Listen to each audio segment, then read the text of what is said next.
Most pre-meds spend years guessing what med schools want to see. But what if I handed you a top med school's exact grading system used by real AdComs to make decisions on real pre-meds? Today, I'll show you the 4 tiers top med schools use to grade you, and I'll break down what goes in each tier. And along the way, I'll grade my own application, the same one that got me into UCLA, the number 6 medical school in the nation at the time. Would I still get in today? And a fair warning, once you see these criteria, you'll never see your pre-med journey the same again. The 4-step ladder. This grading system looks at 4 key pillars on your application: clinical experience, community service, research, and leadership experience. And there are 2 additional bonus modifiers that we'll talk about at the end of the video. For each of the key pillars, you are graded on a 1 through 4 scale. 1 is basic, 2 is occasional, 3 is established, and 4 is catalyst.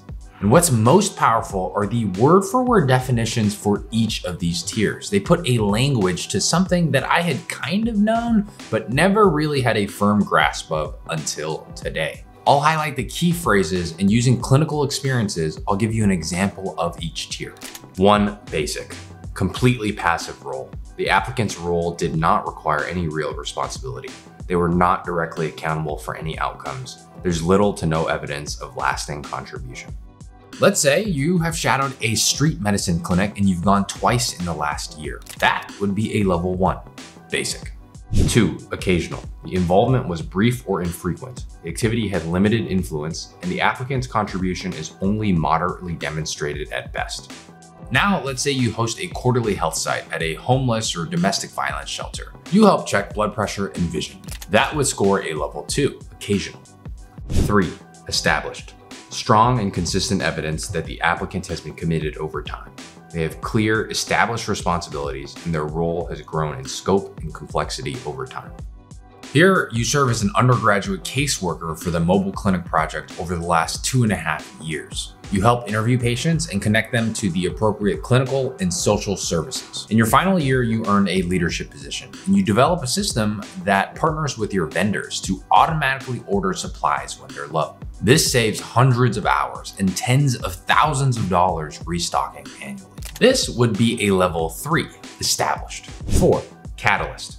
On top of being consistently involved, the applicant made a clear, significant difference. Their effort led to a meaningful result or initiative that likely would not have happened without them. There's also evidence that this experience shaped their personal and professional growth, something highlighted in their writing and letters of recommendation. You partner with the Department of Public Health to distribute HIV self-test kits along with Narcan at all state-funded health sites. In over 3 years, your program has connected thousands of people with longitudinal infectious disease care, and you have made hundreds of thousands of doses of Narcan available. You earn a letter of recommendation from the Director of the Department of Public Health, which states that your work has made your community better, more safe, and healthier. Now that is a 4, a catalyst. And if you want to be a doctor, you'll want to make sure that you know what the 3s established and the 4s catalysts look like. More importantly, you'll want to avoid your extracurriculars being graded as a 1 basic or a 2 occasional. And the only way to know the difference is to look at real applications. We have 8 full AMCAS applications that got into the best medical schools in the country. Over 16,100 pre-meds are part of our community. To join, click the application database link in our description box below now. Now, let's move on to each key pillar individually, and I will take my own application, available for free on the application database, to grade it alongside this 4-tier scale. And I encourage you to do the same with your own application so you can get a sense of how competitive you actually are right now. Pillar number 1, clinical experience. I had 4 main clinical experiences. 1, I was the finance director of Vietnamese Community Health. And 2, I was a health coach and director of coaching for a weight loss program. 3, I was a medical assistant at an internal medicine clinic. And 4, I was a hospital volunteer. I want to focus in on number 1 and number 4 because I spent actually the same amount of time in both of them, about 350 hours total. And yet, my time in VCH is graded as a 4, catalyst, while my time as a hospital volunteer is a 1, basic. So if you want to be competitive in less time, you'll want to pay attention. I served as a hospital volunteer for 2 years. In my first 50 hours, I literally stood at the front door of the Ronald Reagan Hospital. I was a greeter. And so anyone who walked through those doors saw me in a blue polo and khaki pants and heard me say, hello, welcome. I must have said hello, welcome at least 3,000 times. And for the other 300 hours in this program, I sat at some front desk, transferring phone call to nursing stations, making sure people check in at the front, and most often just watching that clock tick, tick, tick until my 4-hour shift ended.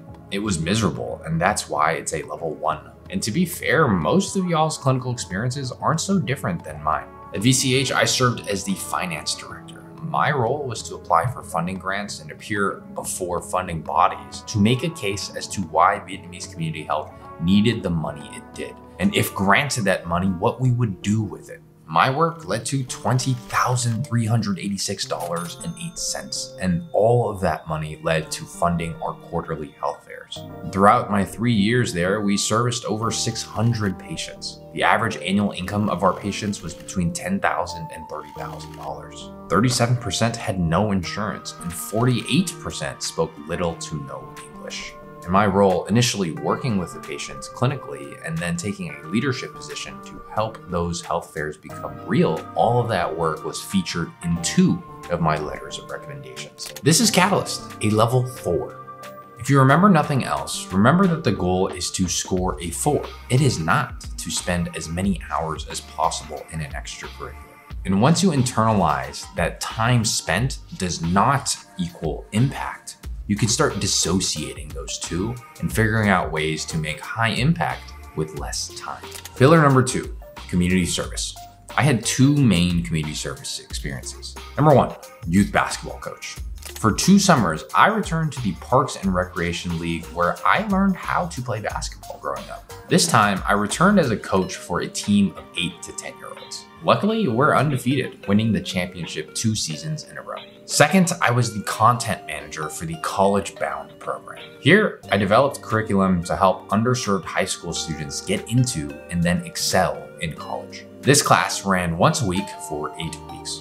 Both of these community service opportunities are A2, occasional, specifically because they're brief, sporadic, and their impact is only modest. And spoiler, remember that this application got me into UCLA medical school. What that means is you don't need to have 4s all across the board. I'd argue that you really shouldn't have any 1s, but you know me, I had a 1 clinical experience in hospital volunteering. You'll most likely have a couple of 2s, especially if they're low commitment activities that you just happen to love doing. And I want to explicitly say that that's okay. Not all of your life has to be designed to secure catalyst extracurriculars just to get into med school. The medical school admissions game is nuanced, and it's this attention to detail that separates people who get into med school and those who don't. Next, we're going to talk about the 2 remaining pillars, research and leadership. And don't forget, there are 2 bonus modifiers that push many premeds over the edge. And I'm going to break down those 2 as well. But first, if you're applying to medical school in the coming year or 2, it would be an honor to support you. We only have the bandwidth to support 4 students per month, however. Click the application cycle advising link down below to book a free strategy call before we are full for the cycle. Pillar number 3, research.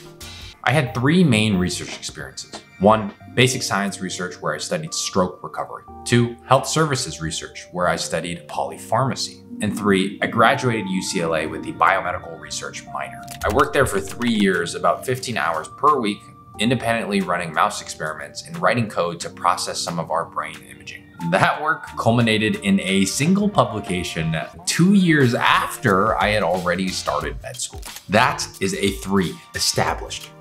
And that might surprise most of you who think that publications are the number 1 research factor. But even without a single research publication, we did great work. My responsibilities grew substantially over time. I was able to describe exactly why our research was necessary and what holes it filled in the literature. But it's certainly not a 4 because my productivity and impact were nowhere near some of my other research superstar colleagues. So you can have a 3 in research without any publications because remember, the word-for-word definition does not say publication, abstract, or conference. It does, however, highlight your independence and your commitment over time. Pillar number 4, leadership. I had 6 main leadership experiences. 1, I was a peer learning facilitator, or PLF, life sciences supervisor. 2, I was the finance director for VCH. 3, I was the president of brain sport. 4, I was the mentorship director of the biomedical research minor. 5, I was the health coach director at our weight loss program. And 6, I was the content manager at College Bound. I want to highlight number 1, especially relative to number 3 and number 4. I started as a PLF for molecular biology, and I taught 25 students twice a week. That next year, I was promoted to become the supervisor, and I was now in charge of hiring 12 plus and training 12 plus new PLFs. I also built out a medical school admissions arm where interested premeds could learn how to get into medical school. And it was actually those first late night whiteboard sessions that evolved into what you're watching now here at PREMED Catalyst. That is a 4, a catalyst, and it's recognized in my letters of recommendation for my work to give back to populations who didn't have great access to education. And still, to this day, I do this work largely to help people who don't have access to education learn how to take that next step in their careers. Now, I want you to compare that to number 3 and number 4, where I was the president of brain sport and the director of mentorship at the biomedical research minor. In both, even though I held the top leadership titles, I did nothing, and the impact in those clubs were minimal. So even though it looks great on paper, I actually think I would grade those as 1s, basic, just because the impact was so minimal. So remember that titles mean nothing inherently. It's just a bunch of words that anyone can label themselves with. The recorded value, the impacts you make, the changes that would not have been possible without you, those are the things that level up your grade. Bonus modifier number 1, letters of recommendation. This top 20 med school doesn't have numeric grades for each letter of recommendation, but it does have 3 guidelines. This will be helpful if you're writing your own letter of recommendation. It'll also help your letter writers understand what a strong letter looks like. Number 1, the letter of recommendation should inform the grade for the other 4 pillars. So if you know your clinical experience and your community service are 4s transformational, then you'll want your letter writers to echo those 2 pillars specifically. My letter writers highlighted my VCH and life sciences PLF work, and that was a strategic, intentional decision. I wanted med schools to know that that was who they were getting. A person who is passionate about the Vietnamese community and loves education and mentorship. And for example, here's a snippet from one of my actual letters of recommendation. He stands out amongst the rest as perhaps the most dedicated to improving the lives of those who struggle because of their race, disability, or financial situation, as he has already shown this through volunteering for the Vietnamese and Latinx communities in Los Angeles. 2, the letter should inform the overall rating of recommendation for interview. For example, here's another snippet from one of my letters. Of the 30 plus undergrads I have trained, Michael is in the top 6 or 7. This list includes 20 undergrads who already graduated and have been accepted to MSTP programs at Yale and Columbia, PhD programs at Stanford and NYU, or MD programs at UCSF, UCLA, OHSU, USC, Albert Einstein, etc. And 3, if applicable, the letter of recommendation should highlight some significant life experience, accomplishment, or context. For example, but his father left Vietnam after the Cambodia-Vietnamese War erupted, when he was a mere teenager after being released from communist prison by sheer luck, and surviving an arduous, hellish, really, boat journey to Indonesia. In my conversations with him, I find that Michael always shows pride in his parents' personal struggles, and what they allowed him to achieve through their own sacrifices. If you want your letters of rec to be memorable, you want to make sure that they hit each of those 3 things. Bonus modifier number 2, significant life experience. This is a catch-all for any significant context that AdComs believe deserve extra consideration. For instance, this year we're supporting a student who is a veteran. Another student had taken care of very sick parents at an early age. And one other student that I remember from my own pre-med years was the son of missionaries, and so grew up in many different countries with many different cultures. Now in my application, there was nothing really like that, and that's okay. Not every pre-med will have something in this category, but if you do, it's extremely important, and all of you must be brought to the table. So that's my application broken down with the grading system from a top 20 medical school. It got me into UCLA, and I had my fair share of 1s and 2s, but I certainly also had my fair share of 3s and 4s. These were supported by my letters of recommendation, and it was enough to help me stand out and earn acceptance to my dream med school. Where does your application stand? And if it's not there yet, how can we move closer to established and catalyst?